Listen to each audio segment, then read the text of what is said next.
Une pression russe décidément maximale un peu partout jusqu'aux États-Unis. C'est un citoyen américain, Magali, qui a à nouveau été arrêté en Russie. Mais ça n'est pas un citoyen lambda, c'est pas un citoyen comme un autre. Effectivement, parce qu'il s'agit d'un militaire, on connaît son rang. Il est sergent, on connaît son âge, il a 34 ans et on connaît aussi son nom. Regardez, c'est Gordon Black. Il était en poste en Corée du Sud. Sa mission était terminée. Il devait rentrer aux États-Unis, au Texas plus précisément. Mais avant, il a voulu passer quelques jours en Russie. Il s'y est rendu seul, par ses propres moyens, sans en avertir ses supérieurs. Alors pourquoi est-il allé précisément à Vladivostok ? Alors la question n'est pas pourquoi, mais pour qui ? Ah, voilà, il y est allé à Vladivostok pour la revoir, elle, Alexa, une Russe qu'il a rencontrée en Corée du Sud et qui vit donc à Vladivostok. Elle serait sa petite amie. C'est là qu'il a été arrêté jeudi dernier, une arrestation qui a choqué les Américains. Elle a fait l'objet d'éditions spéciales sur les chaînes de télévision. Les journalistes ont même interpellé hier le porte-parole du Conseil de sécurité de la Maison-Blanche. Écoutez. Des informations sont parues ces dernières minutes selon lesquelles un soldat américain a été arrêté en Russie. Cela s'est apparemment produit au cours des derniers jours. Il était stationné en Corée, s'est rendu en Russie de son propre chef. Il est accusé d'une sorte de vol. L'administration est-elle au courant de ce rapport ? Oui. Que pouvez-vous nous dire sur ce qui s'est passé ? Je ne peux pas vraiment en dire beaucoup pour l'instant, Jonathan. C'est certainement une meilleure question à poser à nos collègues de la Défense, mais nous sommes au courant de cette affaire. On sent l'embarras. Les collègues de la Défense, de leur côté, ne sont pas très loquaces non plus. L'armée a informé sa famille et le département d'État américain, donc c'est le ministère des Affaires étrangères, lui fournit un soutien consulaire approprié aux soldats. Donc, compte tenu de la sensibilité de cette affaire, nous ne sommes pas en mesure de fournir des détails supplémentaires pour le moment. On voit que tout est fait en sous-main, que les États-Unis travaillent en sous-main. On comprend qu'ils sont un petit peu agacés peut-être. Elle est sans doute agacée. Pour en savoir plus, il faut aller du côté des médias russes. RIA Novosti, l'agence de presse officielle notamment, rapporte que sa petite amie a appelé la police car Gordon Black l'aurait frappé et dépouillé. Il lui aurait volé 200 000 roubles, soit à peu près 2 000 €. Et en effet, un tribunal régional l'accuse de vol et a prononcé une mise en détention provisoire jusqu'au 2 juillet. Il risque 5 ans de prison. Alors, est-ce qu'il a été piégé ? Pour le moment, on ne sait pas. En tout cas, l'affaire, vous l'avez dit, embarrasse grandement les États-Unis qui ne cessent de déconseiller à ses ressortissants de se rendre en Russie. Ça fait quand même 2 ans qu'il y a ces mêmes avis émis par Washington. Washington qui en est persuadé que le gouvernement russe cible spécifiquement les Américains. Il faut dire qu'ils représentent une monnaie d'échange très précieux en vue d'éventuels échanges. On se souvient que la basketteuse américaine Brittney Griner avait été quand même échangée contre Victor Bout, le marchand d'armes. Plusieurs Américains sont actuellement détenus en Russie, dont le journaliste du Wall Street Journal Evan Gershkovich et l'ancien marine Paul Whelan. Ils sont accusés, eux, d'espionnage. Mais Gordon Black est le premier militaire en exercice à avoir été arrêté, ce qui lui donne une valeur particulière, bien évidemment. Cette histoire est effectivement particulièrement embarrassante. C'est difficile de savoir où est la vérité. Moi, il y a une chose qui m'a interpellée. J'ai regardé. Vous allez me dire ce que vous en pensez, tiens, Samantha. Le ministère russe des Affaires étrangères a donné une précision d'après les télés d'État russes, d'après RIA Novosti. Il précise que ça n'est, je cite, un palier à la politique ou à l'espionnage. Donc une monnaie d'échange qui perdrait de sa valeur si on les suit. Pourquoi ils le précisent ? Vous savez, ils peuvent préciser ce qu'ils veulent, c'est pas forcément dire que c'est la vérité. Moi, il y a une chose qui m'interpelle dans cette histoire, c'est qu'est-ce que cette femme faisait avec 2 000 €, 200 000 roubles qui auraient pu être volés. Donc on imagine que c'est du cash, à moins que ce soit un génie de l'informatique qui soit allé dans son compte en banque pour les lui soutirer comme ça.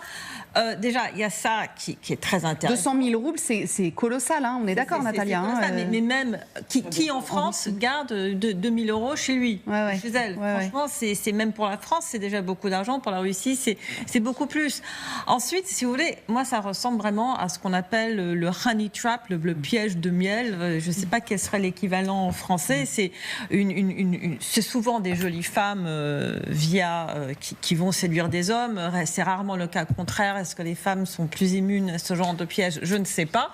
Mais c'est généralement des jolies femmes qui vont séduire des hommes et qui les mettent dans des positions compliquées. Alors, un soldat américain qui serait venu en Russie sans autorisation, de son plein gré, c'est sûr que c'est très tentant pour les Russes d'essayer de se dire il nous faut des gens à échanger. C'est pas parce que cet homme n'est pas un espion qu'il n'a aucune valeur. C'est un citoyen américain qui pourrait être échangé contre tous les espions russes qui croupissent dans les prisons. Britney Griner, elle était accusée de fumer du shit.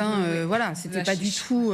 et échangé contre un marchand d'armes, plus. Après, c'est possible que ce soit juste un imbécile qui ait décidé de voler quelque chose à cette fille. Il y a un autre cas à Moscou, hier, en même temps, un autre Américain serait en prison parce qu'il se promenait tout nu, ivre, dans une bibliothèque pour enfants. Une bibliothèque pour enfants. Bon.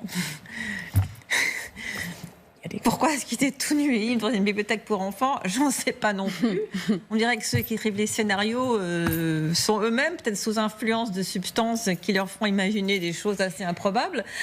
Le fait est que c'est qu'avoir un citoyen américain derrière les barreaux, que ce soit un journaliste connu, que ce soit une basketteuse connue, que ce soit vraiment un espion, que ce soit juste quelqu'un qui est au mauvais endroit, au mauvais moment et qui a fait une bêtise, c'est une monnaie d'échange qui a de la valeur. De toute façon, on parlait la dernière fois avec vous Magali, notamment, c'était plutôt des ressortissantes chinoises qui traînaient du côté de l'île Longue, etc., pour aller voir un peu ce qui se passait du côté des militaires. Honnêtement, un militaire américain en poste en Corée du Sud qui rencontre une Russe qui vit à Vladivostok, le gars est quand même une cible privilégiée, il est quand même pas bien malin, quand bien même il soit tombé d'un amour fou pour cette fille, c'est quand même pas très malin. En tout cas, ça a l'air cousu de fil blanc de la part des autorités russes, peut-être un piège qui a été tendu, mais après il ne faut pas non plus minimiser le facteur risque sous-estimé par ce soldat américain. Alors, ce qui est très important de préciser quand même, alors sans minimiser la prise entre guillemets russe d'un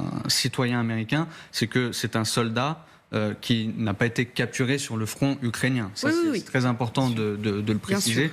Mais effectivement, le fait de cumuler dans les prisons russes des citoyens américains, journalistes, militaires, peut-être chercheurs, etc., à un moment donné, la Russie va exploiter cela comme un argument à long Juste terme. une petite question, Alexandre. Si d'aventure cet homme, parce que le Pentagone nous dit, le département d'État nous dit, il est venu tout seul, de son propre chef, etc., s'il était en mission pour les services américains, le département d'État ne le dirait pas. Non, probablement pas. Voilà. Après, il y a aussi ça peut-être. Dans la maîtrise de leur communication, je ne sais pas comment ils organiseraient leur communication dans ces circonstances, mais par définition, le renseignement humain est quelque chose de très discret et donc, à mon avis, ils ne communiqueraient pas. Ça serait même peut-être humiliant pour les États-Unis d'avoir un soldat qui s'est fait capturer, qui a été interpellé pour des faits de droit commun dans ces circonstances qui restent troubles à l'heure actuelle.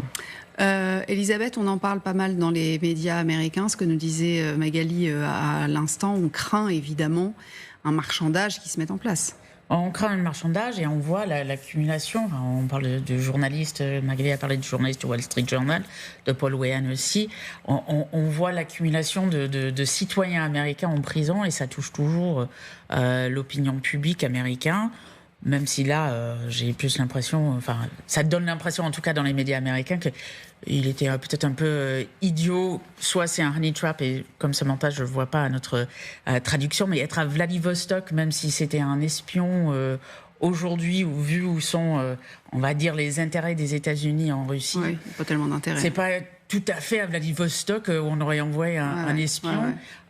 Par contre, ce qui est intéressant, c'est que très clairement, les consignes n'arrivent pas forcément au cerveau, je ne vais pas dire aux oreilles, mais au cerveau d'un certain nombre de militaires qui se baladent de toute évidence en Russie. Michael McCall, qui est président de la Commission des Affaires étrangères à la Chambre des représentants, dit Poutine a une longue histoire de prise en otage de citoyens américains. Bon, un avertissement à tous les Américains, comme l'a dit le département d'État, il n'est pas sûr de voyager en Russie. On en parle dans les médias russes ou pas de cette crise? Je dois vous avouer que je ne suis pas spécialement les médias russes. Ouais. En revanche, ce que je voudrais dire, c'est que, bien sûr, le pauvre soldat américain et tout, ça me fait penser, en Russie, pendant ces 30 ans de libéralisme et de libre-échange, tous les contrats, et je peux vous dire quasiment tous les contrats avec les grands hommes d'affaires occidentaux, étaient signés dans les bagnes. Bagna, c'est le hammam en Russie. Parce que, quelque part, les grands businessmen, les oligarques russes, c'est des règles ancestrales. Bien sûr que tu signes un contrat dans un bureau, c'est pas ça qui intéresse les Russes. Les Russes invitent son interlocuteur dans un lieu où tu es nu, et dans la pièce à côté, il y a des filles, toujours. Ah, d'accord. Toujours. Et en fait, tu signes, tu te compromets volontairement, parce que si tu ne le fais pas, si tu ne bois pas comme un porc avec eux, d'ailleurs, eux, ils crachent souvent la vodka dans un verre qui est à côté, en faisant semblant qu'ils boivent, mais l'étranger, lui, il doit boire. Pour montrer qu'il a confiance. C'est toujours un ennemi, et il faut que tu prouves ta bonne volonté. Donc, tu te mets à nu, et tu utilises les filles. Parce que comme ça, on te tient, si tu es sincère avec nous, si tu n'as pas un couteau derrière ton dos. Et si tu le fais pas, voilà. En revanche, donc, le contrat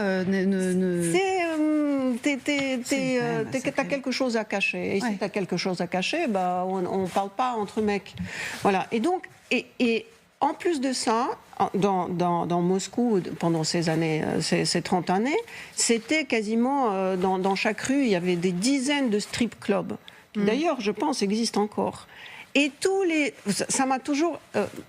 mais j'ai toujours regardé avec émerveillement ces grands hommes d'affaires qui y vont, parce que les stripteaseuses, c'est souvent des filles qui ont 3 doctorats, qui te parlent de la philosophie française, de Kant, de Schopenhauer, de Voltaire, de Rousseau. Enfin, ils te lisent des poèmes dans le vieux français, et à chaque fois, ils se font piéger parce qu'ils disent « mais c'est une fille intelligente, tiens, je ne veux pas qu'elle travaille là, je vais lui payer 20 000 euros par mois. » Donc en fait, l'idée, c'est de dire « tu acceptes que je puisse avoir une prise sur toi, mais tu me montres à quel point tu as confiance en moi. » Quand je disais « mais arrêtez d'y aller parce qu'on vous filme, on a un dossier gros comme ça sur vous. Chaque homme qui est dans un strip club à Moscou, il est, à un moment donné, on va sortir ses papiers et ses vidéos. » Donc ce pauvre soldat, aujourd'hui, pour moi, imaginez les dossiers qu'on a sur tous ces hommes d'affaires qui étaient à Moscou.